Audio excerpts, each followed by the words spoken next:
Hey there, I'm estate planning attorney Paul Rabelais, and in this video, I'm going to discuss how to ease people's fears that if they gave or left assets in a trust for someone else, then this discussion will allay those concerns that assets won't be available when needed for the beneficiary. So let's say you're a parent or a grandparent and you want to leave a significant, or maybe not so significant, inheritance to your child or grandchild, or maybe even your great-grandchild. Let's say a beneficiary is only 5 years old, so common sense says leave that inheritance in a trust for them and let them get it when they are 25, or let them get it in thirds when they are 25, 30, and 35. But then you think, I don't want those funds locked up in a trust until that beneficiary reaches the age of 25 or later, because what if the beneficiary needs to use the funds to go to college? It'd be a disaster if the beneficiary wanted to go to college, but was not able to because the inheritance was locked up in a trust until they were older. Hence, the HEMS standard, or HEMS provisions in trusts. HEMS, an acronym HEMS, stands for Health, Education, Maintenance, and Support.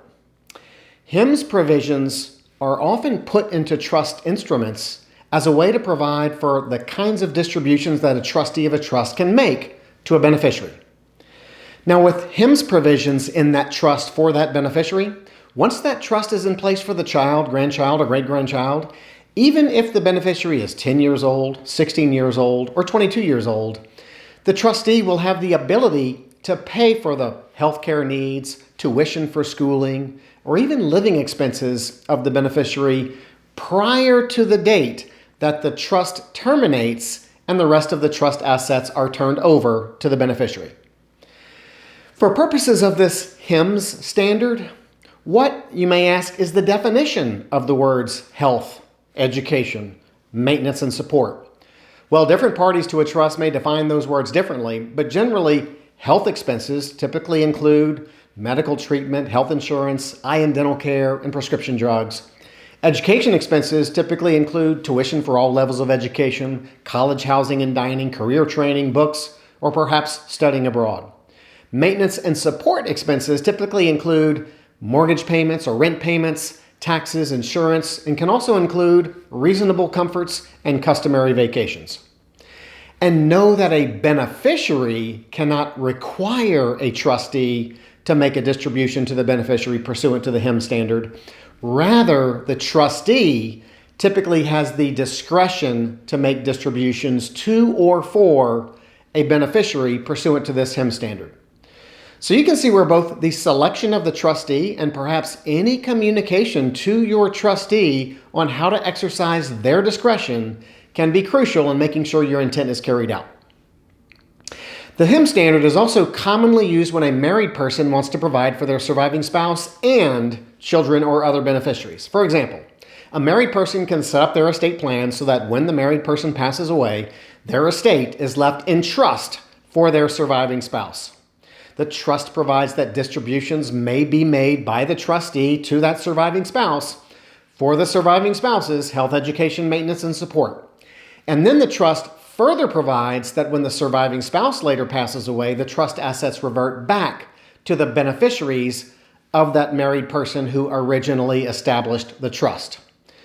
While this is a common planning option for any married couple, it is particularly useful to those married people who may have one or more children from a prior marriage or relationship. Now, if you are going to establish a trust for a beneficiary and provide that the trustee has the discretion to make distributions to a beneficiary for their health, education, maintenance, and support, you may want to have separate communications now with that trustee so that you can communicate to that trustee how you would like them to exercise their discretion to make distributions pursuant to this common HEMS standard.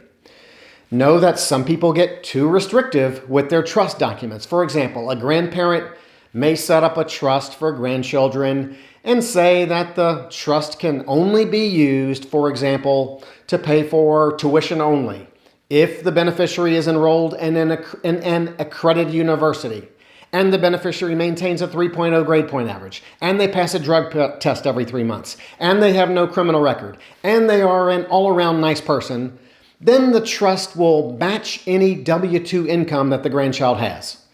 This typically is too restrictive to put in the trust legal documents because that beneficiary who you set up the trust for may wind up being a valuable contributing member of society who is making the world a better place,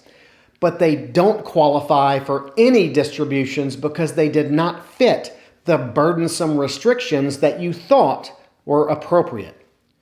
Rather, informally, either in a separate writing outside of the trust instrument or in conversations you have with that future trustee, you let them know the general guidelines under which how you would like them to exercise their discretion to make distributions to a beneficiary under the HEMS standard. So the bottom line here is when it's not appropriate to dump the entirety of an estate into someone's lap. It may be a good idea to leave that inheritance in trust for one or more beneficiaries, but also provide that the trustee, during the term of the trust, has the discretion to make payments to or for a beneficiary's health, education, maintenance, and support.